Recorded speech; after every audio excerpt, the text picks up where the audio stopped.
यहाँ पर हमने ये वाला सेविंग एंड स्टोरिंग वाला कंसेप्ट देख लिया। अब आपके पास एक चीज़ है, ये बस लास्ट एक हम चीज़ देखेंगे, इसके बाद हम इसको वाइंड अप करेंगे। यहाँ पे आपके पास है ईबीपी रजिस्टर्स। ईबीपी रजिस्टर क्या होता है?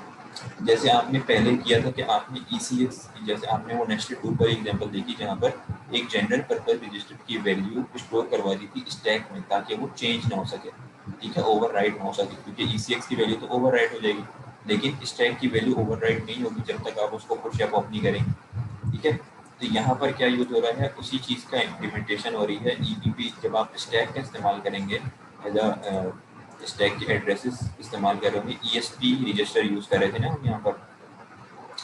तो ईएसपी रजिस्टर जो है वो आपके पास चेंजेबल होते हैं, यानी कि ये ओवरराइट हो सकते हैं। अभी तो आपने एक सिंपल एग्जांपल लिया है, लेकिन जब आप कोई कॉम्प्लेक्स यानी कि कोई नेस्टेड या जिसमें सब रूटीन्स मल्टीपल आ रही हैं, वहाँ पर आपकी ईएसपी की वैल्यू ओवरराइट हो सकती है। तो आप तमाम ऐसी वैल्यूज जो ओवरराइट हो सकती हैं उनको ईबीपी के अंदर सेव कर देते हैं। ईबीपी क्या है? ईबीपी भी सेम एज ईएसपी काम करता है। ये सेम आपका वही 32 बिट का रजिस्टर है जो कि एड्रेस पॉइंटर का काम करता है। यहाँ पर लिखा भी है, the ESP register can be used in simple procedures like the above some of, ठीक है, सम ऑफ की तरह to access parameters on the stack, सही है। However in complex procedure the ESP, यानी कि ईएसपी जो आपका पहले वाला जो हम यूज कर रहे थे, register might change. The EBP register can be used instead as a base register for accessing parameters on the stack। यानी कि एक बेस रजिस्टर आप ESP की बजाय EBP को इस्तेमाल कर सकते हैं ताकि वो चेंजिंग उसके अंदर आए भी तो वो चेंजिंग ना हो और सिर्फ ESP में चेंजिंग हो, EBP में आपकी वैल्यूज सेम रहें जब आप चाहें उनको यूज़ कर सकें। उसकी यही इस चीज़ की थ्योरेटिकल आपको जो है वो सारी एक्सप्लेनेशन यहाँ पर गिवन है, इसको आप लोग रीड कर लीजिएगा। ये इतनी ज़्यादा एग्जाम्पल से इंपॉर्टेंट नहीं है। इसी से रिलेटेड आपकी जैसे हमने ऊपर सम की परफॉर्म किया था, वही सम आपका ईबीपी रजिस्टर यूज करते हुए किया हुआ है, एरे सम, ठीक है, उसकी एग्जांपल है, उसको आप लोग देख लीजिएगा। बाकी आगे एक कॉन्सेप्ट गिवन है passing by values and passing by reference का। तो अभी हमने देखा कि हम किस तरीके से पास बाय वैल्यू किस तरह करते हैं, जो हमने एड्रेस पास करवाया अगर स्टैक के अंदर, यानी कि ईएसपी या ईबीपी +4 +8, तो ये पास बाय रेफरेंस है। और अगर आप डायरेक्ट वैल्यू पास करवाएंगे स्टैक के अंदर तो वो क्या हो जाएगी, पासिंग पैरामीटर बाय वैल्यू, ठीक है। यानी आप उसके अंदर डायरेक्ट कोई रजिस्टर पास करा दें या उसकी वैल्यू पास करा दें तो वो पास बाय वैल्यू हो जाएगी। अगर उसका एड्रेस पास करेंगे तो वो पास बाय रेफरेंस हो जाएगी। यही इसकी थ्योरेटिकल तमाम एग्जाम्पल के साथ लिखी हुई है। तो बाकी आपके इसमें अंदर इतनी इंपॉर्टेंट टॉपिक नहीं है, आप इसको आगे कर सकते हैं। और बस इसके अंदर बेसिक जो ये वाली लैब थी इसमें यही इंपॉर्टेंट टॉपिक थे आपके, कौन से, stack memory and it's parameters and advance procedures, ठीक है। और दूसरा था आपके पास इसकी एग्जांपल, ये आप लोग रन करके देख लीजिएगा। फिर आपके पास थी cleaning up the stack parameters with return instruction, ठीक है। आप किस तरह क्लीन करते हैं, रिटर्न 12 क्या है ये आपको सब पता होना चाहिए कि ESP +4 क्यों किया है, 8 क्यों किया है, 12 क्यों किया है, ESP कौन सा है, ESI रजिस्टर क्या करता है, ESP क्या करता है, EBP क्या करता है, ठीक है। और किस तरीके से आप लोकेट कर सकते हैं वैल्यूज़ को, ठीक है। और बाकी ये सेविंग एंड स्टोरिंग क्यों कर रहे हैं, EBP का इस्तेमाल क्यों कर रहे हैं, ठीक है, ये भी हमने डिस्कस कर लिया सारी। चलो ये बाकी यहाँ इस वाली लैब को हम यहीं पर एंड करेंगे। इसके अंदर आपको एक लैब टास्क गिवन है, जिन स्टूडेंट्स को लगता है कि उनकी जो सबमिशन है उनमें तमाम में 5 में से 5 मार्क्स होंगे या फिर उनको नीड नहीं है तो कोई इशू नहीं है, लेकिन अगर आप करना चाह रहे हैं तो ये मैं आप लोगों की लैब अपलोड कर दूँगा। इसके अंदर 2 टास्क हैं, अगर आप ये कर लेंगे तो इसके अंदर अगर आपके कोई भी मार्क्स कम आ रहे होंगे किसी भी लैब में तो वो कवर हो जाएंगे। वैसे तो आपके 13 मेरे पास टास्क आ चुके हैं, ये 14th आ जाएगा, ठीक है, जिसके अंदर 2 टास्क हैं। एक है प्रोसीजर क्रिएट करना है आपने, ठीक है, जिसके अंदर 2 पैरामीटर्स जा रहे होंगे और एड्रेसेस जा रहे होंगे, ठीक है, और बाकी एरे ऑफ इंटीजर्स जा रहे होंगे, ठीक है। एरे ऑफ इंटीजर्स जाने का मतलब क्या है कि आप पहले तो सिंपल इंटीजर देते थे, अब आप एरे की वैल्यूज़ के थ्रू पुश करवा रहे होंगे अपने स्टैक के अंदर, इस तरह स्टैक के एड्रेसेस के थ्रू। और ये प्रोसीजर को आप डिफरेंट मेन प्रोसीजर में से कॉल करेंगे और वो आपके तमाम वैल्यू जितनी भी एरे के अंदर है उनको स्टैक में पहले पुश करेगा और स्टैक में से उनको पॉप करके आपको दिखा देगा। ये तमाम सिर्फ प्रोसीजर की इम्प्लीमेंटेशन हो रही है यहाँ पर, एडवांस प्रोसीजर की यूजिंग स्टैक, सेकंड में आपको क्या गिवन है कि right N assembly language procedure with name division of, जैसे आपने सम ऑफ परफॉर्म किया है ना ऊपर एग्जांपल में, वैसे आप डिवीजन ऑफ करेंगे। जैसे सम परफॉर्म होना था वैसे आप डिवीजन करना है। Which will pass two parameters on the stack rather than registers. ठीक है, रजिस्टर्स की बजाय स्टैक के अंदर दो पैरामीटर्स पास होंगे और उन दोनों के दरमियान डिवीजन परफॉर्म होगा एंड परफॉर्म डिवीजन होगा। तो ये दो टास्क हैं, ये आप चाहें तो कर सकते हैं, ये अभी आप लोगों के अपलोड हो जाएगा। अच्छा, इसके बाद आ जाती है बात आपकी अटेंडेंस की। ठीक है, तो अटेंडेंस अभी हम कंडक्ट कर लेते हैं।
बाकी ये असाइनमेंट तो हमने लास्ट वाली लैब में डिस्कस कर लिया था कि असाइनमेंट के अंदर क्या क्वेश्चन गिवन है। ठीक है, 4 क्वेश्चन है और गाइड मार्क्स के हैं सारे, और आपको इसको सबमिट करनी है। इजी असाइनमेंट था, आप लोगों ने डिस्कस कर लिया था लास्ट लैब के अंदर। ठीक है, अभी आ जाते हैं हम इसको अटेंडेंस के ऊपर।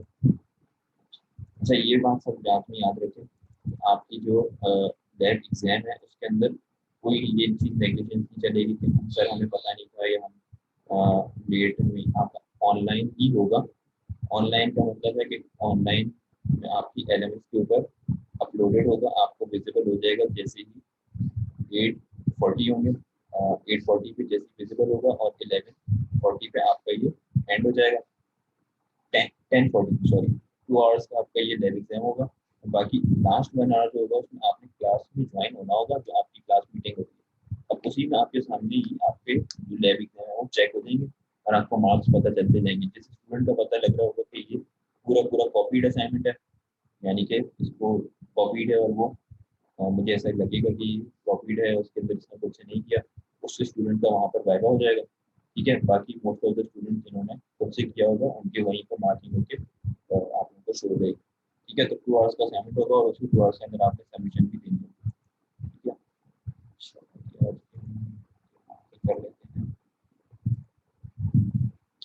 तो मैं नींद आप लोगों की कॉल करूँ तो आप लोग अटेंडेंस मार्क करा लें, और जिसकी अटेंडेंस मार्क हो जाए तो वो फिर चाहे तो लीव कर सकते हैं। ठीक है,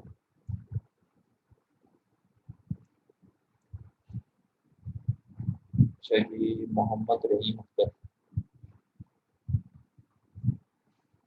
मोहम्मद रहीम अख्तर। मोहम्मद साद समी। मोहम्मद साद समी। मोहम्मद एहतेशाम जीलानी।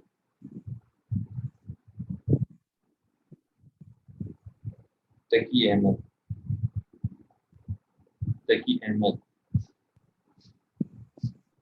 मुबशिर अहमद खान। मुबशिर अहमद खान। सिदरा फातमा। सिदरा फातमा। आवाज आ रही है आप लोगों को मेरी? ठीक है, ये तमाम स्टूडेंट। अच्छा, उसामा रहमान।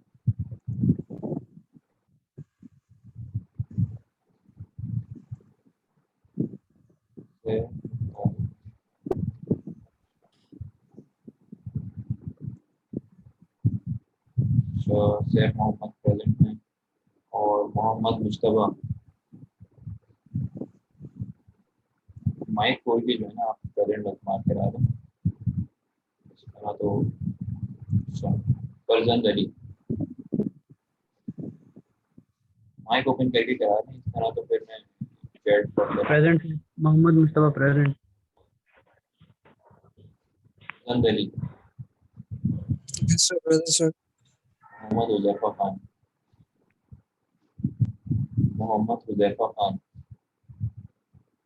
मोहम्मद नबील अरशद, मोहम्मद नबील अरशद,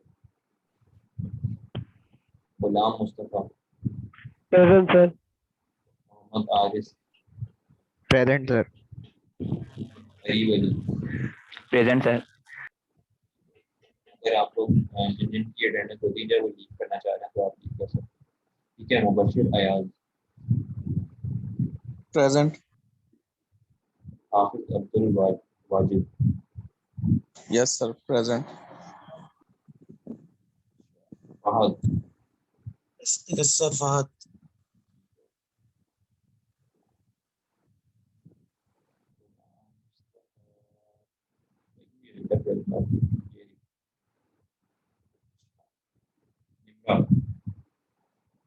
जी Nimra,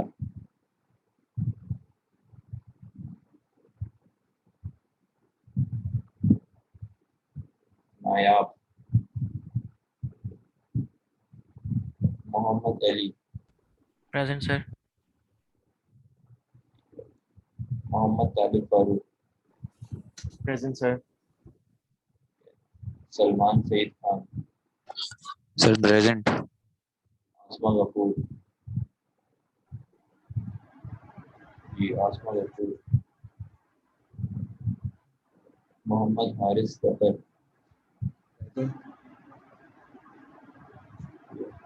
इत्तिया उबाना,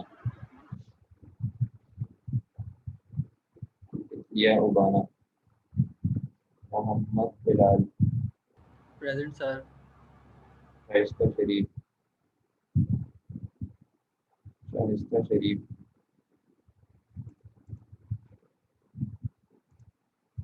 Present, sir. Syeda Arisha, Syeda Arisha, Sara Ahmad, Present, sir. Mohammad Muiz अजगर, मोहम्मद मुईज अजगर, हम्माद अब्दुल बारी, Present, sir. हाफिज फरमान अहमद, Present, sir. हानी, Present, sir.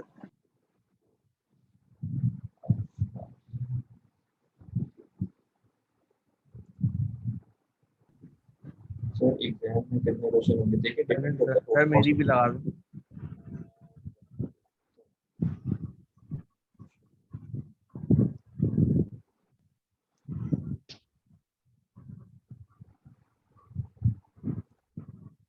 ठीक है। अच्छा एग्जाम्स का जहाँ तक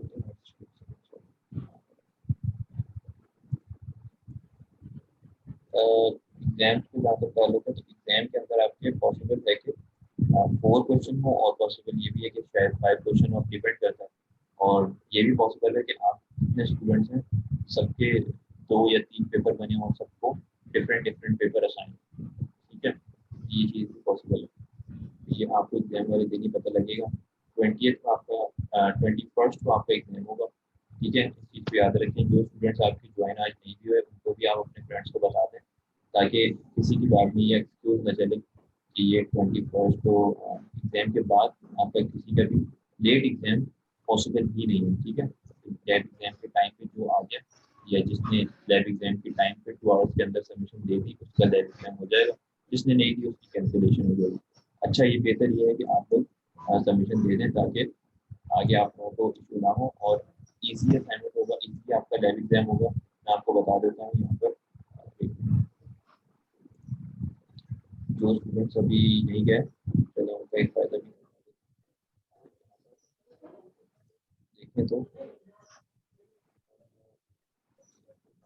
ये जितनी भी लैब्स कवर की हैं इसके अंदर से मैं आपको बता देता हूँ कौन सी लैब है जो मोस्ट इम्पोर्टेंट है, इसके अंदर से आपका बेसिक लैब एग्जाम आ रहा होगा। अगर आप देखें तो पहले ये सब्जेक्ट 1 और 2 को तो आप रिवीजन, अगर आप रिवीजन करें conditional statements and assembly language directive, lab 4 iterative statements, lab 5 जिसके अंदर while loops, nested while loops हैं, DUP operator and assembly language, ठीक है, DUP and arrays in assembly language, ठीक है। हमने ये सारी चीज़ें डिस्कस की थी। फिर arrays in assembly language, arrays and stack memory, stack को डिस्कस किया था, ठीक है। फिर असेंबली लैंग्वेज प्रोसीजर्स, आज भी हमने इसका थोड़ा सा ओवरव्यू दोबारा देखा है। फिर assembly floating point unit stack, FPU stack की लैब की थी, कंडीशनल लूप्स की लैब की थी, लूप एनजेड, एनी वगैरह वाली, integer arithmetic and bit manipulation, shift instruction, rotate and और एक्सॉर, ये stack memory and parameters and atmosphere, ये जो आज हमने लैब किए। अच्छा, इससे भी ज़्यादा बस ये लैब 11 तक, लैब नंबर 4 से लैब 11 तक की जो लैब है, अगर आपने इनकी तमाम एग्जांपल्स और तमाम टास्क किए हैं खुद से और इनको आप रिवीजन कर लेंगे तो आपका एग्ज़ाम आसानी से हो जाएगा, ठीक है। अच्छा, बाकी ये है कि आपको, ठीक है, इसको डिस्कस आप लोग जो है ओवरव्यू इसका कर लें, लैब 4 से लैब नंबर 12 तक का, ठीक है। और इसी के अंदर से लैब एग्ज़ाम आ रहा होगा। बाकी ये है कि बेस्ट ऑफ लक आपके एग्ज़ाम के लिए, और बाकी जितने भी लैब्स हैं उनके भी एग्ज़ाम्स के लिए, ठीक है। और बाकी हम नेक्स्ट आपकी लैब के अंदर मिलते हैं, ठीक है। सर लैब 6 का मैनुअल अपलोड नहीं है। अच्छा, लैब 6 का आप लोगों को मैंने जो लैब्स कराई हैं ये कराई हैं वीक 9 के अंदर। कौन सी कराई है अगर हम देखें तो लैब नंबर 7 है ना। वीक 9 में हमने लैब 7 की थी, और लैब 7 का ये मतलब है कि मैनुअल की आपके पास 1 से लेकर 6 तक की लैब्स नहीं होंगी। ऐसे ही है गुलाम मुस्तफ़ा, ऐसे ही है ना। यस सर, ऐसा ही है। आपको तो सर वैसे करवा रहे थे, तो मैं काम करता हूँ ये 1 से 6 तक का मेरे पास एक दूसरा सेक्शन भी मुझे आप ही की तरह मिला है जो सर वकास का था। उनको भी मैंने ये लैब्स 1 till 7 उनके पास नहीं थी, ये शेयर कर दी थी। ये मैं आपको यहाँ पर शेयर कर देता हूँ। कहाँ पे, अगर आप देखें तो यहाँ, ठीक है। वीक 9 जो है ना, यहाँ मैं आपके पास शेयर कर रहा हूँ। इसके अंदर सारी लैब्स हैं कि जो सर ने वहाँ को नहीं करवाएंगे, या मैनुअल की जो लैब्स हैं, ठीक है, तो आप उनको ओवरव्यू कर लीजिएगा। और यहाँ पर फाइल के तौर पर अपलोड कर देता हूँ।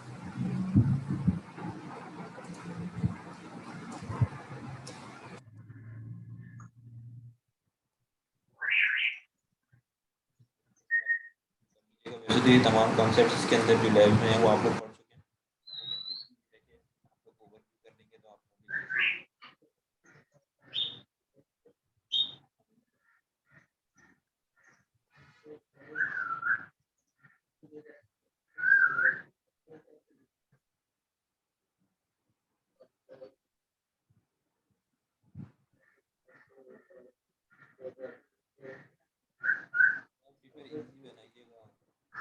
ज़ाहिर है आपने अगर लैब्स वगैरह खुद सॉल्व किए हैं, आपको आता है तो आपके लिए ईजी होगा। अगर आपने खुद से नहीं पढ़ा हुआ, कॉपी नहीं है, तो फिर ज़ाहिर आपके लिए टफ हो जाएगा। वैसे मेरी कोशिश यही होगी कि जो चीज़ें हमने लैब में डिस्कस की हैं उसी से रिलेटेड हो। और ज़ाहिर आप तो आपका ऑन कैंपस भी नहीं, ऑनलाइन है, तो सारी रिसोर्सेज आपके पास हैं, 2 आवर्स आपके पास हैं, तो इससे ज़्यादा आपके मज़े क्या होंगे, ठीक है। बाकी ये है कि आज की लैब को हम यही वाइंड अप करते हैं, और आपसे लैब एग्ज़ाम वाले दिन मिलते हैं। आपके जितने बाकी फ्रेंड्स हैं उनको भी आप लोग बता दीजिएगा लैब एग्ज़ाम का, ठीक है। और इसको फिर हम यहीं पे वाइंड अप करते हैं, ठीक है। चलें, अल्लाह।